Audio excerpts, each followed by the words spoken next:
down, does it matter that much? Well, of course it matters. If you don't put the lid down, then Abby will drink out of the toilet. Even with the blue color and the bleach smell? Especially with the blue color and the bleach smell. Fine, I'll remember to leave it in the proper position in the future. Well, thank you. Look, I know we're still in the adjustment period, but I do think you can show a little bit more care and consideration towards Abby. After all, she is adjusting too. More care and consideration? How can you say that? Do you realize how many adjustments I made for her benefit? And have I once complained? Well, the toilet thing didn't go over well, did it? You're the one who complained about that, not me.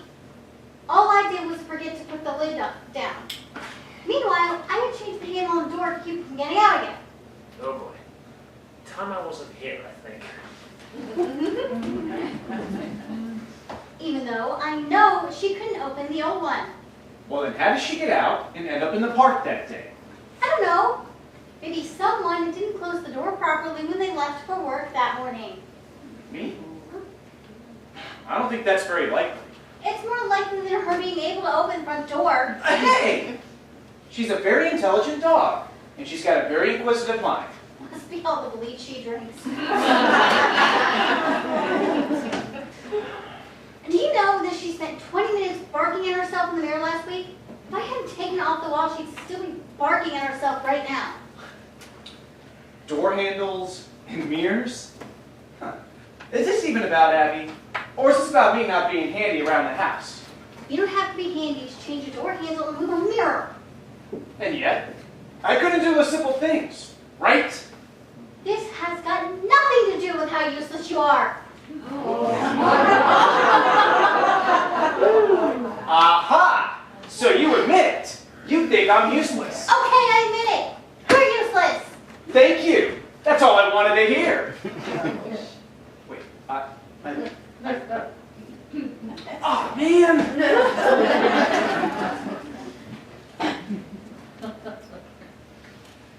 Oh, this is getting ridiculous. They've been fighting for weeks and they're still no closer to getting rid of that dog. And I'm running out of ideas. You know, yesterday I managed to convince her to climb inside the oven.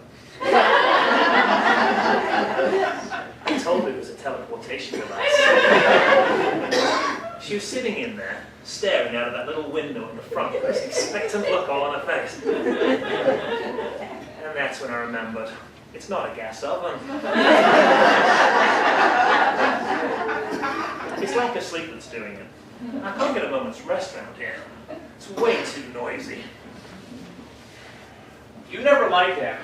From the very start of it, you made it perfectly clear that you're a cat person. Here we go again. Just because I'm a cat person doesn't mean I don't like dogs. I have been nothing but considerate to Abby since you two moved in. Maybe I show a bit more affection to Max than I do to Abby, but I think that's understandable. Just because I have a stronger bond with Max doesn't mean I don't care about Abby. You don't seem to care she's become suicidal. Dogs don't get suicidal. You're exaggerating. Am I? Did I imagine that she tried to drown herself in the shower?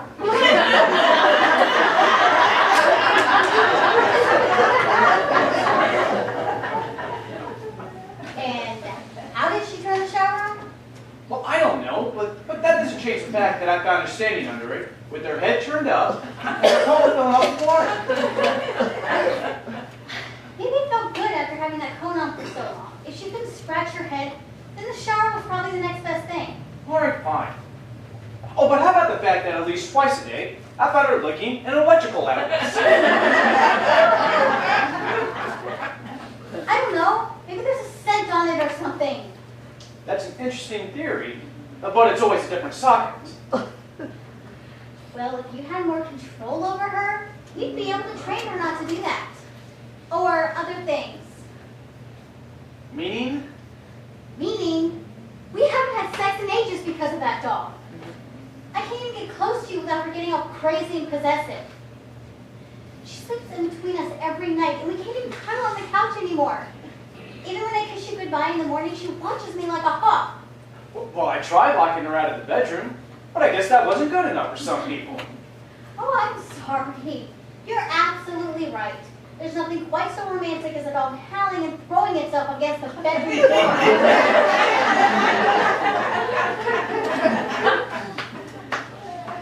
Maybe it's just me, being a cat person, but the sound of the hound of the Baskervilles trying to burst down the bedroom door just doesn't do it for me.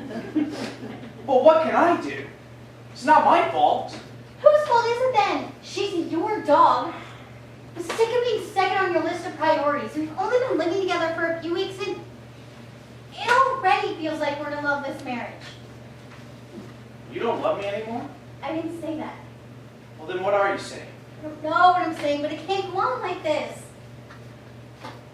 I get it now. She's my dog, right? That's what you said, wasn't it? Well, then I guess this must be still your apartment. Fine then. I guess me and my dog will lead you and your cat to your apartment. Hey! You leave Max out of this. He has done nothing to come to me.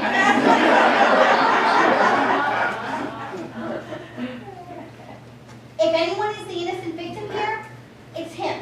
He's had two relative strangers invade his living space. One of them chases him around his own home. You're worried about your dog?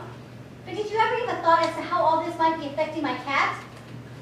My dog, your cat. You keep saying that.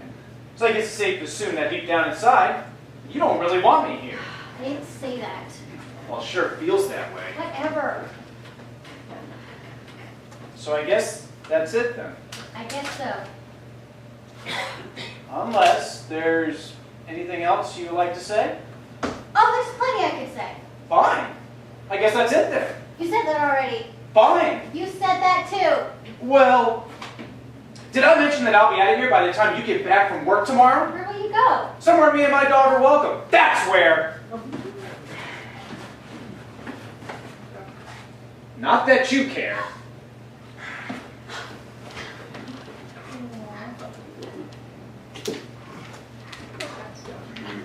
Every time I settle down to take a nap, somebody wakes me up. It's not that annoying dog, it's a malodorous master. What's all the noise about? Are they having another fight? I'm afraid so. Well, what's it about this time? Beats me. They like to fight, don't they? Who? Jess and Evan? No, people. It seems like they like to fight or something. I don't understand it myself. If they have all that extra energy, I don't know why they just don't like play chase. Well, you know what humans are like. It's any excuse for a good fight, really, isn't it? I mean, if you took any two people and you locked them in a room together, in no time at all, they'd be fighting like,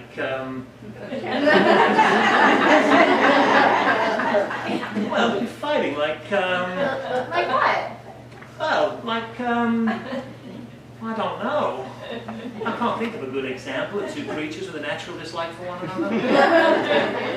Anyway, my point is, humans love to fight.